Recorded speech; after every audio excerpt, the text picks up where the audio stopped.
कृष्ण भक्ति प्रदे देवी राधिके त्वां नमाम्यहम्। त्वैवास्मि न जीवामि त्वया विना इति विज्ञायं राधे त्वं न मां चरणान्तिकम्। श्री कृष्ण चैतन्य प्रभु नित्यानंद, श्री अद्वैत गदाधर श्रीवासादि गौर भक्त वृंद। हरे कृष्ण कृष्ण कृष्ण हरे हरे, हरे राम राम राम हरे हरे।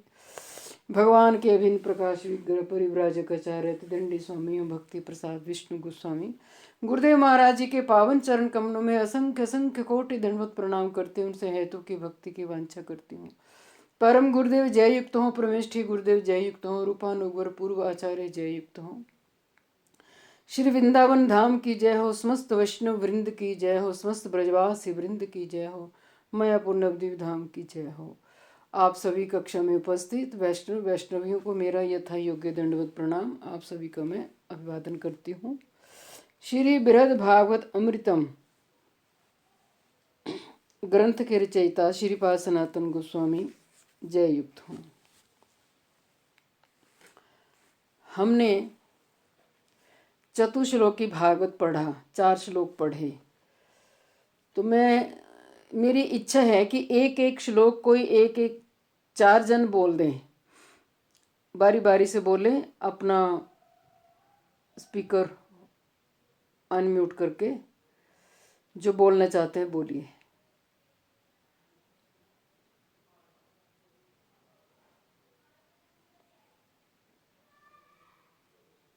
दीदी कौन सा श्लोक?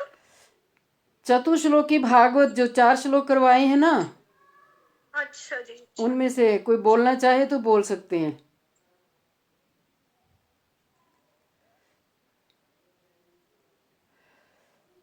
ठीक है। अहमेवासमेव अग्रे न अन्यद यद सत् सत्परम पश्चादहं यदेतच्च यो अवशिष्येत सो अस्महम्। दूसरा, ह्रते अर्थम यत प्रतीयेत न प्रतीयेत च आत्मनि तद विद्यादात्मनो मायां यथा भासो यथा तमः। तीसरा, यथा महन्ति भूतानि भूतेषु च अवशेष्वनु प्रविष्टानि तथा तेषु न तेष्व अहम्।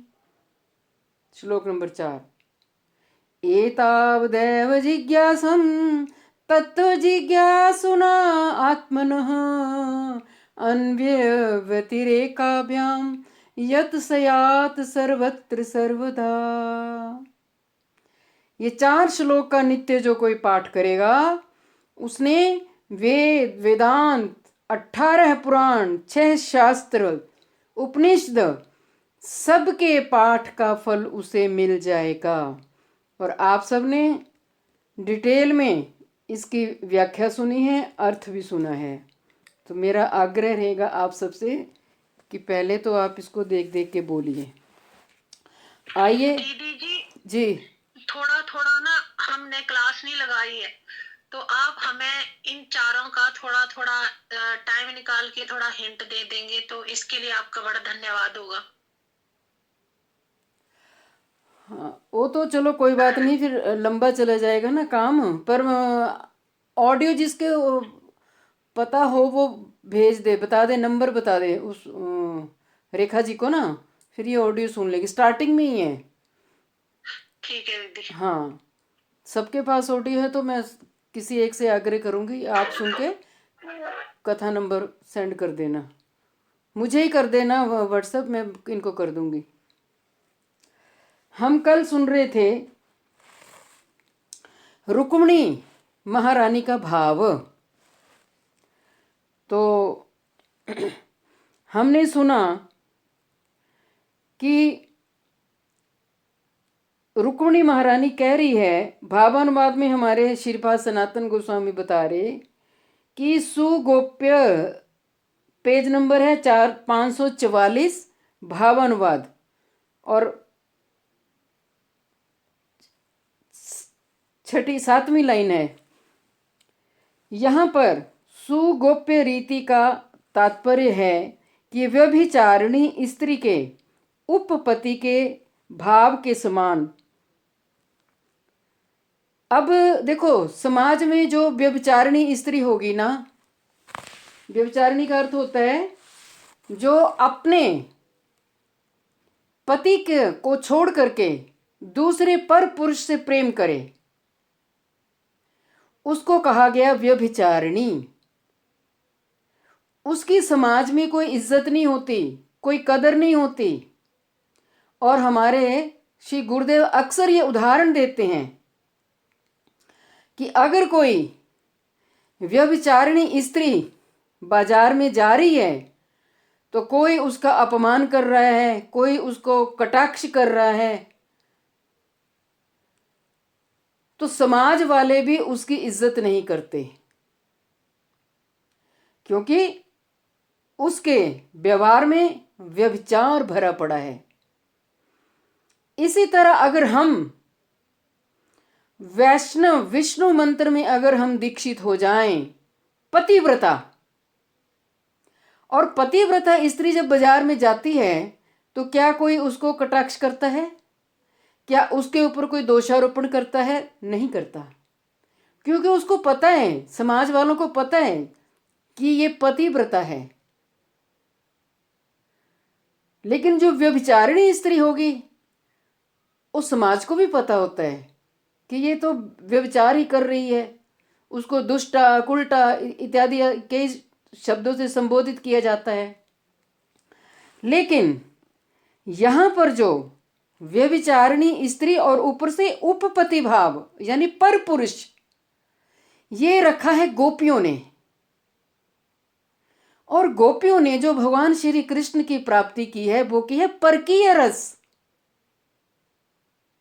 यानी अपना पति होते होते भी पर पुरुष से प्रेम करना। लेकिन श्री कृष्ण पर पुरुष नहीं है, वो तो समस्त जीव आत्माओं के पति हैं। जैसे शनिवार की कथा में बताया कि गोपियों ने पूछा कि हम चित्रपट वाले पति को ध्यान करें या वो पति जो मेरे दरवाजे पर खड़ा है। कृष्ण आप सही उत्तर दीजिए। तो कृष्ण ने कहा कि नहीं, जो दरवाजे पर खड़ा है तुम्हारा असली पति है, उसका ही तो स्वागत करना चाहिए। तो गोपियों ने कहा कि हमें अपने प्रश्न का उत्तर मिल गया, आप ही हमारे सबके असली पति हैं। लेकिन गोपियों ने जो उपपति भाव से श्री कृष्ण से प्रेम किया, अपना समस्त इंद्रियों से, कृष्ण इंद्रिय प्रीति इच्छा तार नाम प्रेम, आत्म इंद्रिय प्रीति इच्छा तार नाम काम।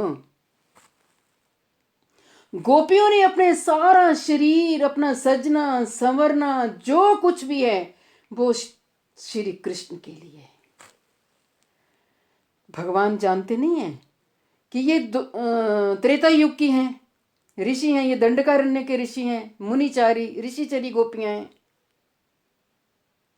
और त्रेता युग में भगवान राम ने जितने भी अश्वमेघ यज्ञ किए, कोई भी यज्ञ किया तो सीता जी की प्रतिमूर्ति बनाते थे सोने की। जो गृहस्थ आश्रम में हो, अगर पत्नी ना हो और पत्नी जीवित हो तो उस पत्नी की मूर्ति बना करके उसमें प्राण प्रतिष्ठा करके तब वो पति यज्ञ का अधिकारी होता है। वो तब की कितनी प्रतिमूर्तियां थी, वो भी नित्य सिद्धा, साधन सिद्धा गोप कन्याएं। तो भगवान को तो सबकी साधना कैसी कैसी स्थिति में चल रही है, गोविंद को तो सब कुछ पता है। वो तो वेणु में, मुरली में निनाद करते थे नाम ले ले करके, और उसी गोपी को अपना नाम सुनाई देता था और गोपी भाग जाती थी। गोपी शब्द का अर्थ क्या है? गोपी, गो जो अच्छा, हाँ जी बोलिए। जो अपनी सभी इंद्रियों से कृष्ण रस को पीती हैं। जी, और दीदी, गोपी, जिन्होंने अपनी इंद्रियों को वश में कर रखा हो। हाँ, बाहर के सारे विषयों को समेट करके जिसने अपनी इंद्रियों पर विजय प्राप्त की हो, गो गोपी गोप संघावृत, वो गोपी है। जिसकी चेष्टा, जिसका प्रयास श्री कृष्ण को संतुष्ट करने के लिए ही है। लज्जा धर्म, सामाजिक धर्म, शील, धैर्य, सब कुछ गोपियों ने दांव पर लगा दिया। भगवान की प्राप्ति कोई आसान है क्या? जो ये कहते हैं कि भक्ति तो रसगुल्ला है, रसगुल्ला खा लिया, इट विल बी नेवर। भक्ति, हमारे गुरुदेव बताते हैं कि भक्ति तो अग्निपथ पर चलना है, वो है भक्ति। मीराबाई ने किस परिवेश में भक्ति की आप सब जानते हैं। लेकिन हम जो इस कलयुग में आए हैं, हम पर तो ऐसी प्रताड़ना नहीं है। थोड़ा बहुत हमारे कोई परिवार में, समाज में कोई होता होगा, रोक टोक होती होगी, लेकिन रहना तो हमें यही है ना, इसी पंच भौतिक शरीर में, इसी जड़ संसार में रहना है। यही रह करके ही हमें अपनी भक्ति को उज्जवल करना है, अपना साध्य, अपना साधन परिपक्व अवस्था तक पहुंचा लेना है। इस जन्म में कम से कम इतना तो कर जाओ। अगर इस जन्म में हम अपनी साधन भक्ति को प्रेम भक्ति से आगे भाव भक्ति तक ले जाते हैं ना, तो इसका फल देखना, आने वाले जन्मों में हमें भगवान क्या से क्या चीज दे देंगे, पक्का, डेफिनेट। और इस जन्म में जो हम करेंगे तो दो ही स्थान रह जाएंगे, या नवद्वीप में हमें जन्म मिलेगा, चैतन्य महाप्रभु के, नित्यानंद प्रभु के आश्रय में हमें वो प्रेम का रंग, वो रस वो चढ़ेगा, वो बिरह का रस मिलेगा हमें, या तो मायापुर नवद्वीप धाम में वास मिलेगा, या हमें श्री वृंदावन धाम में वास मिलेगा, दो में से एक। और वो इच्छा हमारी किशोरी जी की होगी कि हमें कहाँ भेजेंगे। लेकिन उसके लिए तैयारी तो करनी पड़ेगी ना, इसी जन्म में तैयारी कर लो। तो यहां कहा उपपति भाव के समान गोपियों ने मधुर भाव की विशेष रीति सहित अत्यधिक उत्कंठित होकर श्री कृष्ण की सेवा की है। अब गोपियों ने ऐसा नहीं किया कि आज तो हमारे दिल में बड़ा चाव आ रहा है, बड़ी उत्कंठा है, बड़ा उत्साह है, हम ये भी करें, वो भी करें, सो भी करें, 2-4 दिन करें और फिर 2 महीना जयराम जी की। नहीं, ऐसा नहीं, लगातार लगातार लगातार उत्कंठा। कृष्ण भक्ति रस भाविता मति क्रियताम कुतो अपि लभ्यते। मेरे को बड़ा प्रिय श्लोक लगता है रूप गोस्वामी जी का। तत्र लौल्यमपि मूल्यम एकम जन्म सुकृतेर न लभ्यते। हजारों करोड़ों जन्मों होने के बाद भी ये उत्कंठा, ये लोलुप में बुद्धि ये नहीं जगती, भाव ही नहीं आता। जितनी मर्जी हम कर लें, ये लोभ में वृत्ति, ये लोभ में बुद्धि कहां से मिलेगी? कृष्ण भक्ति रस भाविता मति। अगर तुम्हारे जीवन में कोई ऐसा वैष्णव आ गया है जिसके बुद्धि में श्री कृष्ण के प्रति लोभ में बुद्धि है, तो उसका संग करो। उसका संग करने से हम छोटी से छोटी, बड़ी से बड़ी सारी बातों को समझ जाएंगे। कृष्ण भक्ति रस भावितामति क्रियताम, क्रियताम होते खरीदना, कुतो अपि लभ्यते। कहीं भी तुम्हें ऐसा वैष्णवी मिले, उसको खरीद लो। तो खरीदने का मूल्य क्या है? कोई कीमत रखी है क्या? नहीं। लौल्यम मूल्यम अपि एकलम। लोभ, लालसा, लालसा अगर हमारे हृदय में होगी तो हम हजारों विघ्न बाधाओं के बावजूद भी उस वैष्णव का संग नहीं छोड़ेंगे। यह रूप गोस्वामी जी का इतना बढ़िया हमारे लिए संदेश है, सूत्र है। और जन्म कोटि सुकृतेर न लभ्यते। करोड़ों करोड़ों जन्मों में भी कहते हैं ऐसी सुकृति पैदा नहीं होती। अगर हम इस वर्तमान में, इस समय में जी रहे हैं, शास्त्र का संग कर रहे हैं, गुरुदेव की वाणी का संग कर रहे हैं, तो हमें कोई भी अपना पल गंवाना नहीं चाहिए। भगवान ने भी श्री वृंदावन के निकुंजों में वैसे वेश आदि से विभूषित नायक रूप से, भगवान है नायक, नायक शिरोमणि, और नायिका है प्रिया जी। परम तृष्ण आतुर, श्री कृष्ण को तृष्णा है।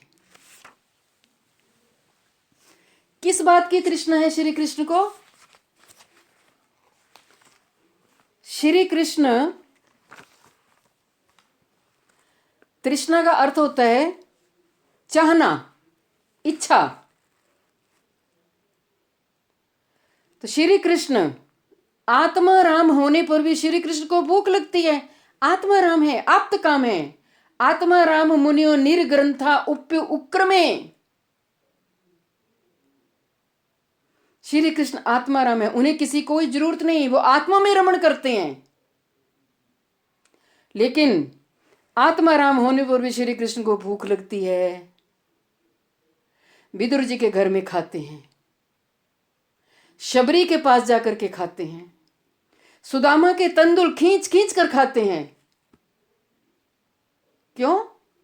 आत्माराम को तो भूख नहीं लगनी चाहिए, नंबर 1। नंबर 2, पूर्ण काम होने पर भी ओम पूर्णमदः पूर्णमिदं पूर्णात् पूर्णमुदच्यते पूर्णस्य पूर्णमादाय पूर्णमेवावशिष्यते। पूर्ण में से पूर्ण को निकाल दो तब भी पूर्ण ही रहेगा।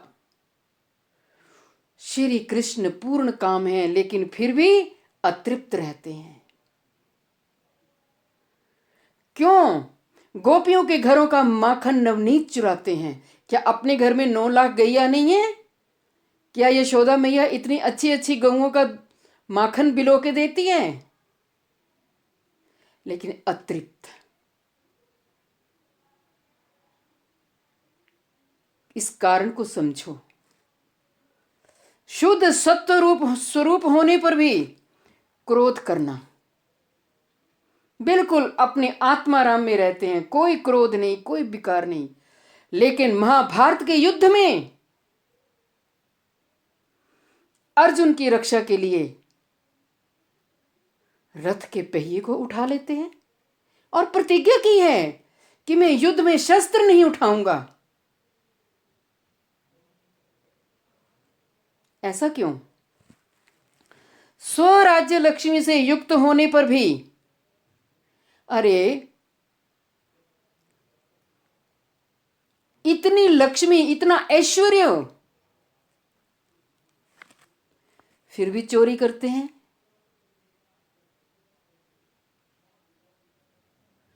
ब्रजे प्रसिद्धम नवनीत चोरम गोपांगनानां च दुकूल चोरम। अनेक जन्म अर्जित पाप चोरम चोराग्रगण्यम पुरुषम नमामि। ये ब्रज में चोर बड़ा प्रसिद्ध है, और नवनीत चोर और गोपांगनाओं के, ब्रज गोपिकाओं के वस्त्र भी चुराता है। यही नहीं, अनेक जन्म अर्जित पाप चोरम, हमारे अनेक अनेक अरबों अरबों करोड़ों जन्मों के पापों की भी चोरी करते हैं। श्री राधिकाया हृदय चोरम नवाम्बुद श्यामल कांति चोरम। प्रिया जी के हृदय की चोरी, और सुंदर चंपकलता वरना हमारी प्रिया जी, उनके सौंदर्य को देखे बिना एक टकी लगा करके देखते रहते हैं। प्रिया जी जितना प्रेम कृष्ण से करती हैं, श्री कृष्ण उससे 1000 गुना प्रेम प्रिया जी से करते हैं। हालांकि प्रिया जी श्री कृष्ण के ही वाम अंग से आविर्भूत हुई है, अपने ही आनंद का उपभोग कर रहे हैं, ये दो नहीं है, एक ही है, लेकिन लीला रस स्वादन के लिए है। यम आदि को भय देना, जिसके भय से यमराज भी डरता है और खुद यशोदा मां से डर जाते हैं। उखल बंधन लीला।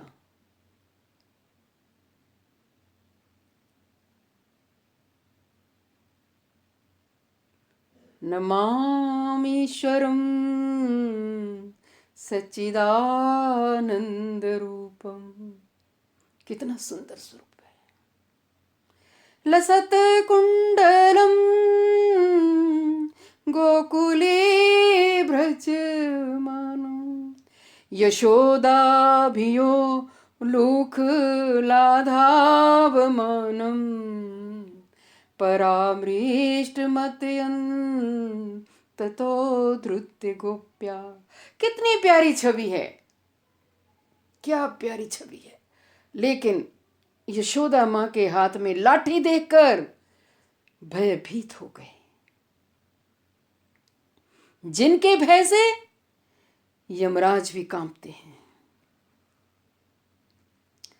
मन से भी तीव्र गति होने वाले होने पर भी माता के हाथों पकड़े जाना, यह सब भगवान की स्वाभाविक भक्तवश्यता है भैया। ये भगवान का सबसे बड़ा विशेष विशेष अति विशेष गुण है, स्वाभाविक भक्तवश्यता।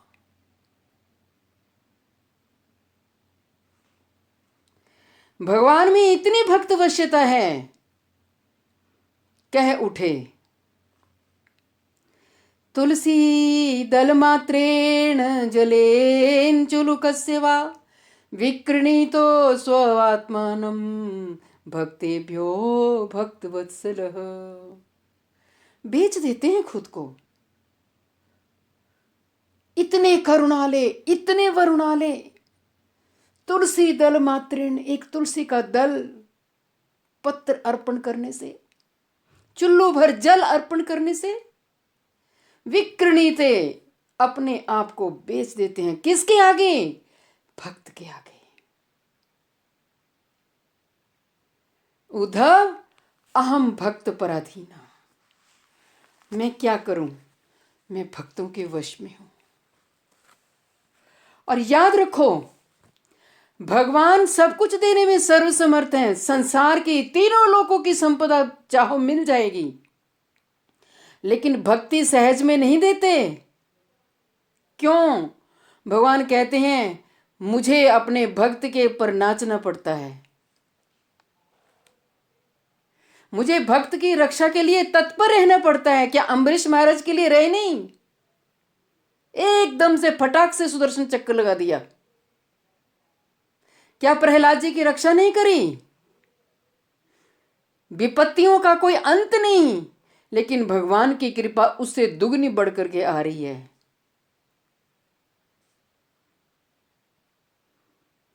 लेकिन जो प्रिया प्रीतम के शरण में रहेगा, अनेक जन्म अर्चित पाप चोरम। बस अपना उद्देश्य, अपना लक्ष्य, उसको नहीं भूलना।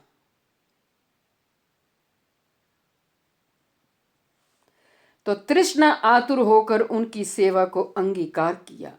हरेक गोपियों की सेवा को अंगीकार करते थे। अतएव गोपियों के प्रति भगवान का विशेष प्रेम उपयुक्त ही है, अर्थात उनकी महिमा हमसे कहीं अधिक है। ये कौन कह रहा है? ये कह रही है रुक्मिणी, जो सुकिया हैं। उन्होंने लौकिक और पारलौकिक समस्त प्रकार के साध्य साधनों की आशा से रहित होकर अनुराग पूर्वक श्री कृष्ण की सेवा की है। लौकिक इस संसार में, पारलौकिक चिद जगत में। रुक्मिणी जी तो सदा से ही है, श्री कृष्ण की लक्ष्मी हैं। तो क्या वो चिद राज्य में नहीं देखती?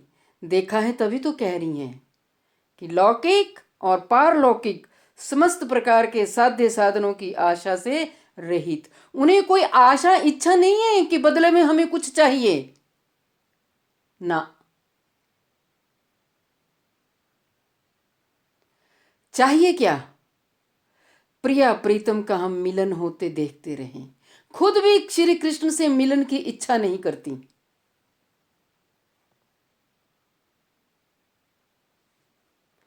और अनुराग, ये अनुराग की अवस्था तक गोपियां पहुंची हैं।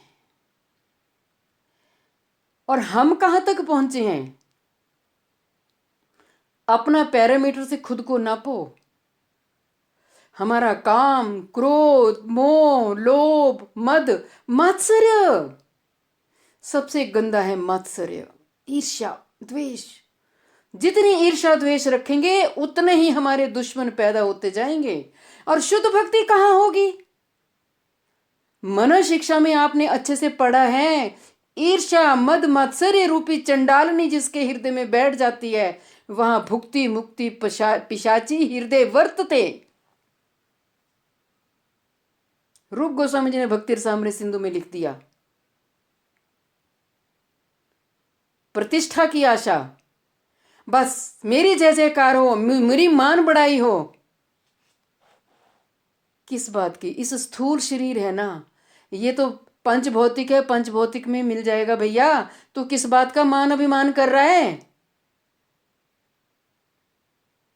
ये नहीं पता कि मुझे मनुष्य जन्म किस किस लक्ष्य के मिला है, किस प्राप्ति के लिए मिला है। और मुझे इतने अच्छे घोड़े वैष्णव संप्रदाय के सदगुरु मिल गए हैं, उनकी संगति करके उनके सानिध्य में मैं अपने आत्म कल्याण की जिज्ञासा करूं। गुरुदेव, मेरा साधन भजन परिपक्व अवस्था में कब पहुंचेगा? गुरुदेव, मैं कौन सा भाव रखूं? गुरुदेव, ये पंचदश जो भाव हैं, मुझे इसके बारे में समझाओ गुरुदेव। प्रश्न तो ये होने चाहिए। संसारिक बातें करोगे गुरुदेव के पास बैठ के? और जो गुरुदेव नित्य लीला में प्रवेश कर गए हैं, वो ठाकुर जी की सेवा के लिए गए हैं, वो उस शिष्य के हमेशा समीप रहते हैं। समाधि का अर्थ, समाधि दी जाती है ना, तो समाधि का अर्थ क्या है? भावों से तो मेरे पास ही है ना मेरे गुरुदेव। मुझे तो रोज गुरुदेव के दर्शन होते हैं, मैं उनका साक्षात्कार करती हूं या करता हूं। वैष्णव जन कभी वैष्णव मर्त्य प्राणी नहीं है। गुरुदेव को मृत्यु प्राणी मत समझो। गुरुदेव को अपने परिवार के सदस्य की तरह मत जानो, बड़ा भारी अपराध। गुरुदेव के पास जाकर के शिष्टाचार, सदाचार, वैष्णव सदाचार फॉलो करो। और गुरुदेव के पास बैठ करके उनके चरण कमलों से ऊपर नेत्र नहीं जाने चाहिए। गुरुदेव के पास बैठ करके आंखों से आंसू झरने चाहिए। गुरुदेव, मैंने आपका वर्ण कर लिया, फिर भी अभी मैं अपने साधन में बहुत कच्ची रह गई, मुझसे साधन नहीं हो रहा। गुरुदेव, मुझे आत्मबल प्रदान करो। प्रश्न ये होने चाहिए।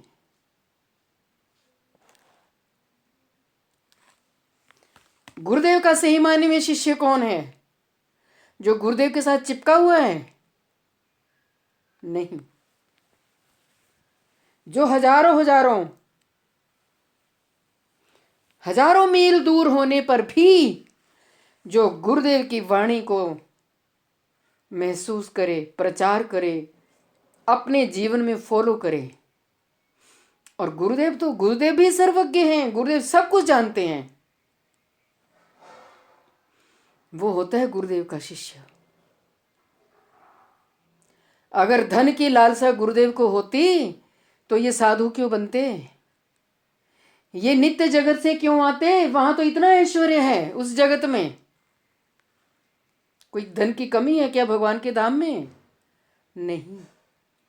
कोई विरला ही शिष्य होता है जो गुरुदेव की महक, मंत्र मूलम गुरुर्वाक्य, जो गुरुदेव ने कह दिया। गुरुदेव से कभी भी सवाल जवाब, अपनी बड़ाई, अपनी बात नहीं रखनी। हमने गुरुदेव की बात सुननी है, मैं श्रोता हूं। और सही मायने में जिसकी भक्ति होती है ना, गुरुदेव स्वप्न में आकर के उसको बता जाते हैं। हाँ, मैं सही सही कह रही हूँ। शुद्ध भक्ति को फॉलो करो।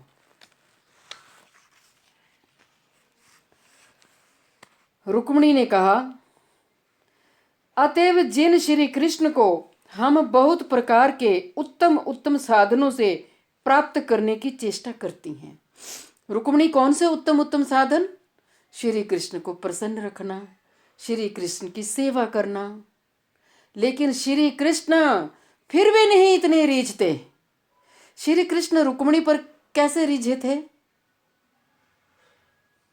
रुक्मिणी ने पत्र भेजा। आज भी द्वारिका जी को रुक्मिणी का पत्र द्वारिका नाथ को सुनाया जाता है। रुक्मिणी के हृदय की वेदना, आर्त पुकार भगवान से रहा नहीं गया और रुक्मिणी जी का हरण ही कर लिया। और यहां रुक्मिणी खुद कह रही है अपनी मुखारबिंद से कि हम उत्तम उत्तम साधनों से प्राप्त करने की चेष्टा करती हैं, अनेक प्रकार की अपनी चित्त वृत्तियों को रोककर, जिनका ध्यान करती हैं, किंतु गोपियों ने उन्हीं श्री कृष्ण को अपने विशेष प्रेम द्वारा प्राप्त किया है। यहां एक बात है, सूत्र है, लिख लो। सूत्र यह है कि गोपियों में है समर्थारति और द्वारिका की पटरानियों में, महिषियों में है समंजसारति। ये द्वारिका की महिषियां अपने पति में, अपने बच्चों में, सब में सामंजस्य बिठाती हैं। लेकिन गोपियां समर्थारति के द्वारा श्री कृष्ण को प्रसन्न करती हैं। कोई कसर नहीं छोड़ती। जब प्रिया जी मान कर लेती हैं, ललिता सखी, रूप मंजरी, तुंग विद्या, विशाखा सखी, ये सब सखियां प्रिया जी को मनाती हैं। कभी आज प्रिया जी तुम ये श्रृंगार करो, आज श्याम सुंदर को ये वाला अच्छा लगेगा। बस वही प्रीति, वही प्रीति। इतने सुंदर सुंदर समर्थारति। इसलिए गोपियों का उत्कृष्ट साधन हम सबके लिए परम ध्येय हुआ है। इतना गोपियों का उत्कृष्ट, उत्कृष्ट में सर्वश्रेष्ठ साधन, वो हमारे लिए भी ध्येय हो गया। अब हम सोचती हैं कि हमारी प्रेम में कोई कमी रह गई। जो हमारे पति हमारा तो कभी स्वप्न में नाम भी नहीं लेते। हा राधे, हा ललिते, हा विशाखा, हा रंग देवी, हे सुदेवी, गोपियों को पुकारते रहते हैं, पुकारते रहते हैं। और रुक्मिणी ने स्वयं इस चीज को देखा भी है। कहां? कुरुक्षेत्र में।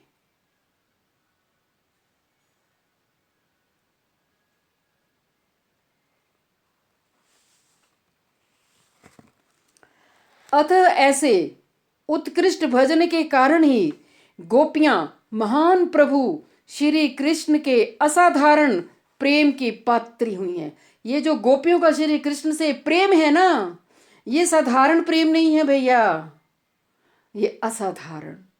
इस प्रेम को व्यक्त करने के लिए, व्याख्या करने के लिए हमें तो ठाकुर जी ने एक जीभ दी है ना, हम नहीं कर सकते।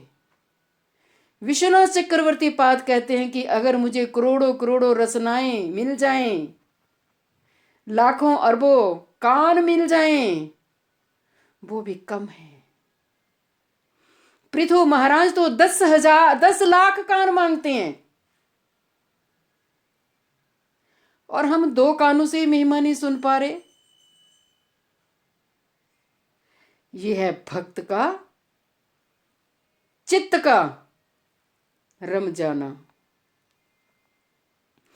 अच्छा, कोई धाम से होके आता है ना, कोई धाम की बात सुनाता है, मैं श्री वृंदावन धाम में जाके आया, मैं द्वारकापुरी, मैं श्री जगन्नाथपुरी, एकदम से हृदय में ऐसा कंपन हो जाता है ना कि बस दिल करता है उसको जल्दी से आलिंगन ही कर ले।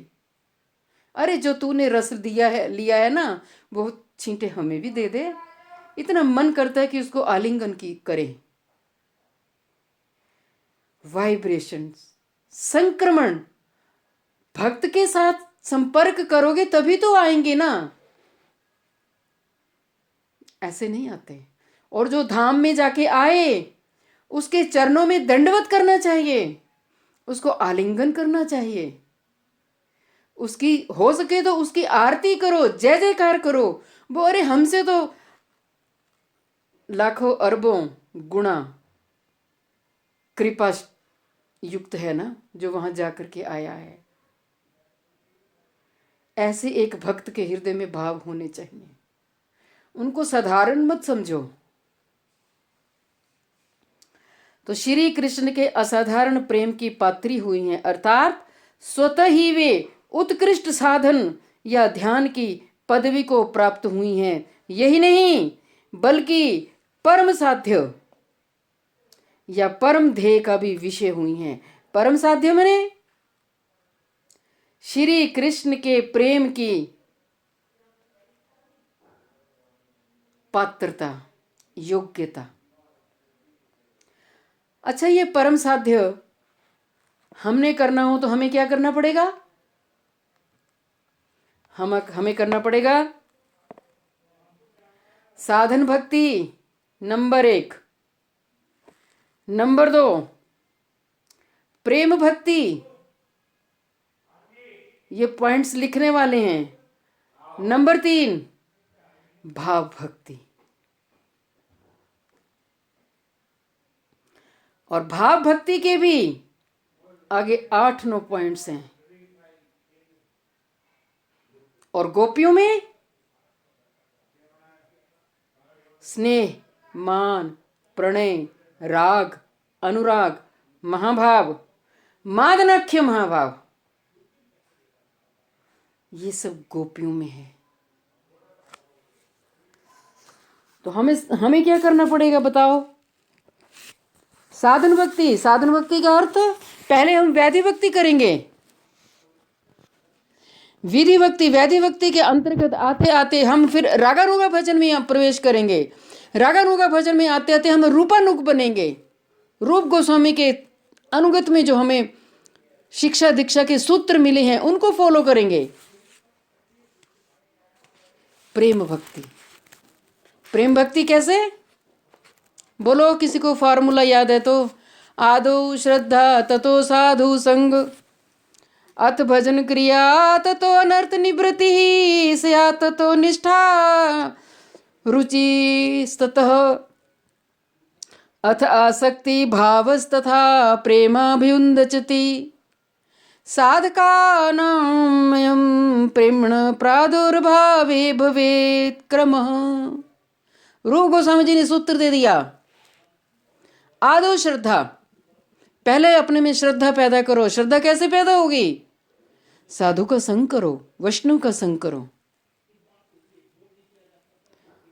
फिर साधु संग, फिर भजन क्रिया, फिर भजन में लग जाना है जो जो हमें वैष्णव जन आदेश दें। और भजन करेंगे तो हमारी अनर्थ निवृत्ति स्वतः ही हो जाएगी। नहीं तो मैंने देखा है अहंकार पर्वत के जैसा और अनर्थ निवृत्ति होती नहीं। स्वरूप भ्रम नंबर 1, अपराध नंबर 2, असत तृष्णा नंबर 3, नंबर 4 हृदय दुर्बलता। ये 4 ही पहले हमें क्रॉस नहीं होंगे। इतने अपराध, इतने अपराध। सबसे खतरनाक अपराध है भैया धाम अपराध। धाम में जो अपराध होगा वो तो पाषाण के तुल्य हो जाते हैं, पत्थर। 5 लीटर पानी में 1 किलो का पत्थर डाल दो, वो पानी सूख जाएगा लेकिन पत्थर का कुछ भी नहीं बिगड़ेगा, ऐसे पाषाण के तुल्य। अरे धाम में जाते हो, कुछ लूट लो ना वहां जाके। नाम अपराध करेंगे, वैष्णव अपराध करेंगे, धाम अपराध करेंगे, ना जाने क्या क्या। फिर उनकी अनर्थ निवृत्ति ही नहीं होती। स्वरूप ब्रह्म अपने उसमें जी रहे होते हैं, अपने स्वरूप की उपलब्धि नहीं होती कि मैं कौन हूं। आपने सुना ना 5 अंतःकरण जो सुने, खबर ही नहीं, बस झूठा अहंकार, हृदय और दुर्बलता। उनका चित्त हमेशा दुर्बल ही रहेगा। आत्म बल कहां से हमें मिलेगा? नाम करने से। और आत्म बल हमारा देखो तभी मजबूत होगा जब हम अपराध नहीं करेंगे, न वैष्णव अपराध, न नाम अपराध, न धाम अपराध, न सेवा अपराध। चलो सेवा अपराध तो भगवान बोलते हैं कोई बात नहीं, मैं क्षमा कर देता हूं, वो नाम के द्वारा क्षमा हो जाते हैं, लेकिन वैष्णव अपराध नहीं होते। तो ये प्रेम को प्राप्त करने के लिए हमें फिर अनर्थ निवृत्ति, उसके बाद निष्ठा। निष्ठा परिपक्व अवस्था में होनी चाहिए, निष्ठा ही डामाडोल हो जाती है। जब निष्ठा परिपक्व अवस्था में आ गई तो फिर रुचि, फिर आसक्ति। इतनी आसक्ति जैसे एक मां को अपने बच्चे से होती है, ऐसे ही भगवान में हमारी आसक्ति होनी चाहिए। भगवान को खिलाए बिना हमें चैन नहीं आना चाहिए। आजकल सर्दियां, हाय मेरे ठाकुर जी को ठंड ना लग जाए, मैं गरम गरम कपड़े पहनाऊं, मैं केसर का इत्र लगाऊं, केसर गर्म होता है, मैं सुंदर सुंदर सेवा करूं। फिर आसक्ति, भाव, फिर प्रेमाभ्युंजति, तब प्रेम प्राप्त होगा जाकर के। ये कोई ऐसा कोई शो थोड़ी है कि मजाक है। फिर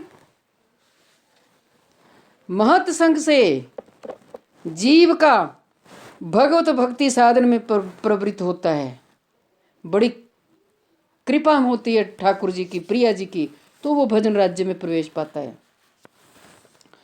अब जिसमें भाव भक्ति आ गई, उसके लक्षण है, किसी को पता है तो बता दो।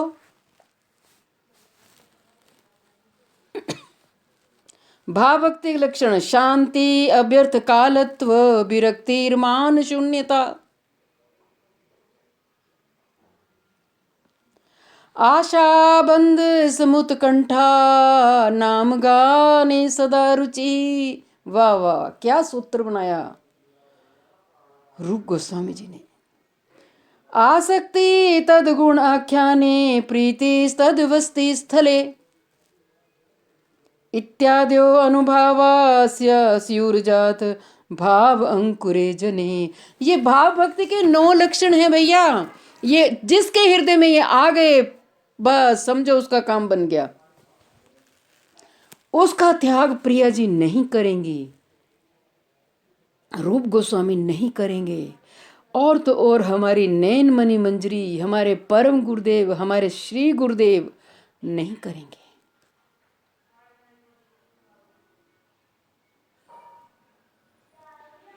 शांति, क्रोध नहीं होता उसको जो भाव भक्ति में आ जाता है। क्रोध के कारण कई होते हैं, किसी को अहम ज्यादा आ गया तब भी क्रोध करेगा, बस मेरी बात सुने, मेरी चले, मेरी चले, मैं सर्वश्रेष्ठ। अव्यर्थ कालत्व, भाव भक्ति में आने पर वो अपने समय को व्यर्थ नहीं गवाएगा, ये उसका लक्षण है। विरक्तिर्मान शून्यता, वो विरक्त होगा। विरक्त माने संसार के विषय भोग उसको अच्छे नहीं लगेंगे। अरे क्या मैं अपने शरीर का श्रृंगार करूं, अगर मुझे सजना भी है तो अपने प्रिय प्रीतम के लिए। मैं प्रसाद ही खाऊंगा, महाप्रसाद लूंगा। विरक्ति।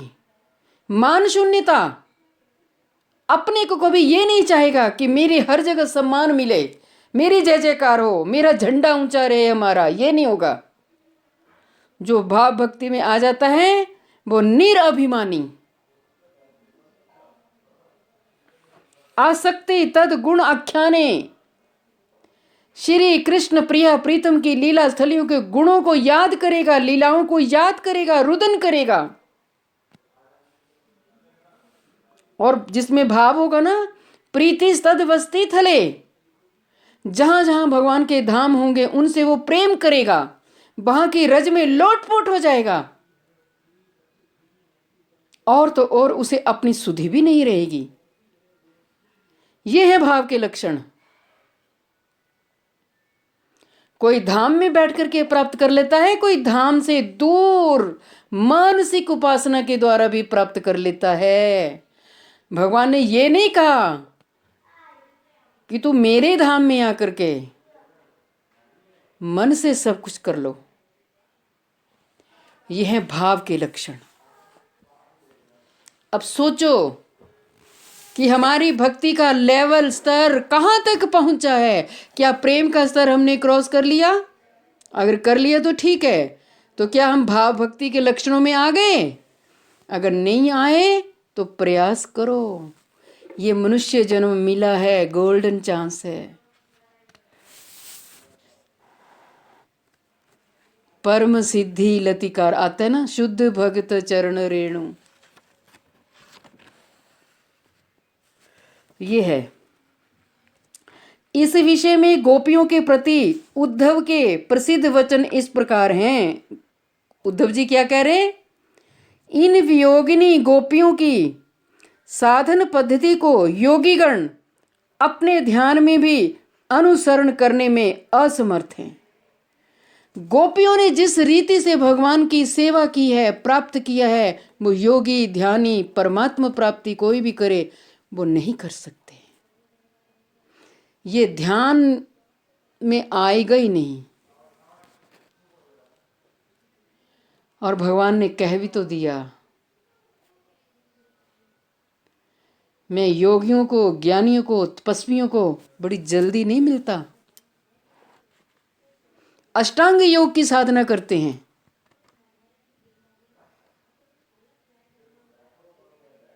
आठ तरह से अपने शरीर के द्वारा योग साधना, और उसके लिए भी लाखों लाखों वर्ष निकल जाते हैं, तब भी भगवान की प्राप्ति नहीं होती। वे परम पुरुष भगवान भी उन गोपियों का ही ध्यान करते हैं। गीता में कहा नहीं भगवान ने, ये यथा माम प्रपदन्ते तांसत तथैव भजाम्यहम्। जो मेरा जिस भाव से मुझे याद करता है अर्जुन, मैं भी उसको उसी भाव से याद करता हूं। मद भक्त यत्र गायन्ति तत्र तिष्ठामि नारद। हे नारद, मेरे भक्त जहां पर मेरी गान करते हैं मैं वहां हूं। ये कथा की मंदाकिनी में आप स्नान कर रहे हो। आप कहां बैठे हो? अपने घर में नहीं, आप मंदाकिनी के तट पर बैठे हैं, रसपान कर रहे हैं। और सारे समस्त हमारे वैष्णवजन पूर्वाचार्य देख रहे हैं चिद्लोक से। इतनी तन्मयता कथा सुनने में। उनकी प्रीति के भाजन बनना है हमें। यह कैसे संभव हुआ? इसके उत्तर में कहते हैं, गोपियां अपने विशेष प्रेम के द्वारा महान प्रभु श्री कृष्ण के लिए भी ध्येय विषय बन गई हैं। श्री कृष्ण तो आत्माराम हैं, उन्हें क्या किसी का ध्यान करने की जरूरत। लेकिन श्री कृष्ण के लिए भी प्रिया जी, किशोरी जी, गोपियां ध्येय हैं, याद करते हैं। एक और विशेष बात, श्री कृष्ण कभी भी अपने श्री अंग से असुरों का वध नहीं करते। असुर वध करते हैं उनके श्री अंग में जो विष्णु तत्व होता है। श्री कृष्ण तो अपने चिदलोक में भी जहां भी हों प्रिया प्रीतम से ही रास विहार करते हैं। कभी खुद मान कर लेते हैं, कभी प्रिया जी मान कर लेती हैं। कुंज निकुंज निभृत निकुंज लीलाएं चलती रहती हैं। बाकियों के लिए तो भगवान ने अपना सारा ताम झाम तैयार करके रखा है। भगवान की इतनी अविचिंत्य महाशक्तियां हैं, वही सब कुछ कर लेती हैं। भगवान के तो दो ही काम हैं, भक्तों का पालन पोषण करना, भक्तों से रसास्वादन करना, भक्तों को दर्शन देना। अच्छा, भगवान कोई याद करते तो भगवान को आ जाना चाहिए ना जल्दी, इतने आंसू निकलते हैं, आते नहीं। क्यों नहीं आते? भगवान कहते हैं कि देखो, अगर मैं भक्त के पास जल्दी जल्दी चला गया तो मेरी और इसके हृदय की जो तारतम्य है, जो तार है, वो टूट जाएगी। मैं चाहता हूँ कि ये मेरे लिए रोए, मुझे पुकारे, और मैं इसमें आनंद प्राप्त करता हूँ। ये है। और नए नए भाव भक्त में जगते हैं भगवान को प्रसन्न करने के लिए। भाव योग अर्थात गोपियों ने प्रेम रूपी संपत्ति द्वारा चित्त की जैसी एकाग्रता प्राप्त की है, वैसी एकाग्रता हमें परिचर्या आदि बहुत प्रकार के उत्कृष्ट साधनों द्वारा भी प्राप्त नहीं है। रुक्मिणी जी कह रही हैं कि जैसी एकाग्रता और उत्कृष्ट साधना गोपियों ने अपनाई है, वैसी हम नहीं अपना सकते। परिचर्या, परिचर्या होता है सेवा करना। जो गोपियों ने सेवा की है, हम सेवा नहीं कर पाते श्री कृष्ण की। अर्थात हम गोपियों की भांति श्री कृष्ण को स्वच्छंद रूप से प्राप्त नहीं कर पाती। हर घड़ी, हर पल, हर क्षण हमारे प्रीतम हमारे पास नहीं रहते। रुक्मिणी का भाव, जितना स्वच्छंद भाव से गोपियों के पास रहते हैं, सुबह से लेके शाम तक गोपियों का दर्शन का जो करने का जो चक्कर है, वो लोलुप में बुद्धि शांति नहीं होती। प्रेम वैचित्य कितना आ जाता है प्रिया जी में, बड़ी लीलाएं हैं।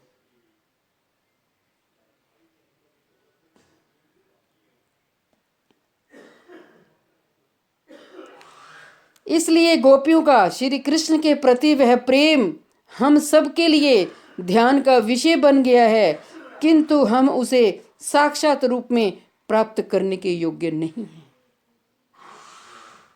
रुक्मिणी कह रही हैं कि श्री कृष्ण का जो के प्रति जो प्रेम है गोपियों का, वो ध्यान का विषय बन गया। तभी तो सोते जागते श्री कृष्ण पुकार ही रहे हैं, किंतु हम उसे साक्षात प्राप्त नहीं कर पा रही। एक बार की बात सुनाओ, श्री राधा रस सुधा निधि। श्री कृष्ण, ये है तुंग विद्या सखी, प्रबोधानंद सरस्वती पाद ने लिखा ये ग्रंथ, श्री राधा रस सुधा निधि। तो तुंग विद्या सखी को स्फूर्ति होती है कि श्री कृष्ण प्रिया जी के निकुंज में सारी व्यवस्था कर रखी है, लेकिन श्याम सुंदर आए नहीं। आए नहीं तो प्रिया जी ने कहा, सखी आज मैं 3 प्रतिज्ञा करती हूं। कौन सी स्वामिनी जो? मैं श्याम सुंदर का मुख नहीं देखूंगी, और दूसरा मैं उनको कर कमल से पकड़ूंगी नहीं, और तीसरा मैं अपने निभृत निकुंज से उनको बाहर करूंगी। आज मेरी ये 3 प्रतिज्ञा हैं। अच्छा प्रिया जी, तुंग विद्या सखी को थोड़ी उदासी छा गई कि हमारी स्वामिनी जी मान कर रही हैं। तो तुंग विद्या सखी कह रही है, सखी जब श्याम सुंदर को तुम देखोगे तुम अपना मान खुद ही तोड़ दोगी? अरे तुम देखना, आज आने तो दो उस लंपट को। और थोड़ी देर बाद, काफी समय बाद श्री कृष्ण उस कुंज में आए तो तिरछा कटाक्ष करके पहले तो तुंग विद्या सखी की ओर देख रहे हैं और ऐसे इशारा कर रहे हैं, भी क्या है हालचाल प्रिया जी का? तो तुंग विद्या सखी ने अपनी ठोडी पर ऐसे रखा और मुस्कुरा पड़ी। मुस्कुराने का अर्थ श्री कृष्ण समझ गए, भी ये तो मान कर बैठी। तो श्री कृष्ण अपनी चाटुकारिता से, चापलूसी से प्रिया जी की प्रशंसा करने लगे। प्रिया जी ने क्या किया? घूंघट निकाला हुआ था, थोड़ा सा घूंघट ऊपर किया और तिरछा कटाक्ष श्री कृष्ण के ऊपर। तो तुंग विद्या सखी बोली, अरे सखी, एक प्रतिज्ञा तो तुम्हारी भंग हो गई। तुमने बोला था मैं दर्शन नहीं करूंगी। प्रिया जी उठी, ऐसे कैसे? इस लंपट को आने किसने दिया? और श्री कृष्ण का ऐसे कर कमल पकड़े, चलो बाहर। और श्री कृष्ण भी मुस्कुरा रहे हैं, मुस्कुरा रहे हैं। श्री कृष्ण को प्रिया जी का मान करना बहुत अच्छा लगता है और बड़ी ऐसी ऐसी लीलाएं करते हैं कि प्रिया जी मान कर जाएं। फिर मनाने में श्री कृष्ण को बड़ा आनंद आता है। जब श्री कृष्ण मान कर जाते हैं तो किशोरी जी को मनाने में बड़ा आनंद आता है, लेकिन उसमें सखियां सहायता करती हैं। तो तुंग विद्या सखी कहने लगी, सखी आपने तो बोला था मैं श्याम सुंदर को स्पर्श नहीं करूंगी, अब तो तुमने स्पर्श भी कर लिया, अब तुम्हारी ये प्रतिज्ञा भी टूट गई। फिर प्रिया जी कहने लगी, अरे सखी तुझे नहीं पता ये धूर्त है, ये पता नहीं कहाँ किसके पास जाकर के आया है, निकाल इसको बाहर। लेकिन जैसे ही श्याम सुंदर मुड़े और तुंग विद्या सखी ने कुंज के पास अपनी बाजू फैला ली, नहीं श्याम सुंदर, इसमें प्रिया जी का भी प्रेम है, हृदय है, प्यार से रस से भरा हुआ। देखो आपको तो कह रही थी कि मैं दर्शन नहीं करूंगी, दर्शन भी आपका कर लिया, कटाक्ष भी किया, स्पर्श भी किया, अब आप बैठिए। तो उस कुंज में श्यामा श्याम बैठे और तुंग विद्या सखी ने उनकी बहुत सुंदर सुंदर विजन सेवा, सुंदर सुस्वादु जल देना, वार्तालाप करना इत्यादि लीला हुई। तो वांछा कल्पतरुभ्यश्च कृपा